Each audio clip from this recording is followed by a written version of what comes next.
Баршаңызға қайырлы күн достар. Бүгін біздер алдыңғы видеода жасаған бисквитімізді жинайтын боламыз. Бисквитіміз өте дәмді, үлпілдек болып шықты.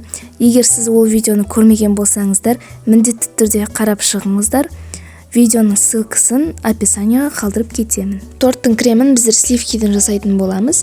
Менде осындай свежее завтра дейтін сливки 34%. Сіздер 30%-дан жоғары сливкиді қолдансаңыздар болады. Керекті мөлшерде сливкиімізді құйып аламыз да, үстіне сахарный пудра саламыз. Мен бұл жерде сахарный пудраны көз мөлшерімен салған болатынмын, бірақ арнайы сіздер үшін мен описанияға қанша грамм керек екенін жазып кетемін. Ендігі кезекте сливкиімізді сахарный пудрамен араластырып, сливкиіміз 2 есе үлкейіп көтерілгенше миксерлеуіміз қажет. Міне қараңыздар, мен сливкиімді миксерледім. Осындай қоюлықта болуы қажет. Ендігі кезекте тортымызды жинайтын боламыз. Астына бір коржымызды салып, үстіне пропитка қоятын боламыз. Мен пропитка ретінде сүтті алдым. Сүтке кішкене ғана қант қостым.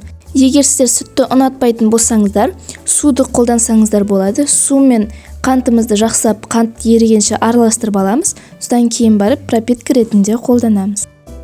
Енді кремге келетін болсақ, кремді жағарда осылай кішкенеден бастаңыздар. Себебі кремді бірден көп жағатын болсаңыздар, біздің бисквитіміз үлпілдек болғандықтан, бисквитіміздің крошкалары біздің сливкиімізбен бірге араласып кетеді. Орысша айтқанда черновой слой жағамыз, содан кейін барып үстіне көбірек сливки жағып, жақсылап жағып шығамыз. Одан кейін үстіне екінші бисквитімізді қоямыз және оған да пропитка жасаймыз міндетті түрде.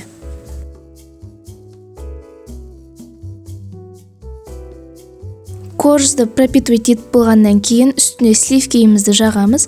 Бірінші корждағыда ең алдымен черновой слой жағамыз, содан кейін барып кішкене көбіректен жағып шығамыз. Және солай қалған 3-ші және 4-ші корждарымызды жинап құраймыз.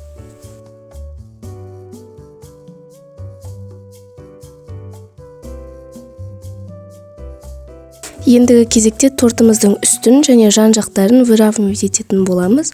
Ол үшін арнайы шпательдер болады. Егер сізде шпатель болатын болса, соны қолдансаңыздар болады. Мен осындай силиконовый лопаткамен бәрін жақсылап выравнивать еттім.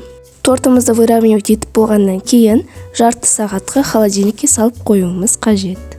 Ендігі қалған кішкене сливкиге розовый сиреневый краситель қосып, бәрін жақсылап араластырып алдым. Тортымыз 30 минут холодильникте тұрғаннан кейін осылай розовый сливкиімізді үстіне жан-жағына жақсылап жағып шығамыз. Осымен болды, біздер тортымызды жинадық және жан-жағын выравнивать еттік. Егер сіздерге бұл видео ұнаған болса, каналыма тіркеліп, лайк басып қоюды ұмытпаңыздар. Себебі алдағы уақытта тағы да осындай керемет видеолар шығатын болады.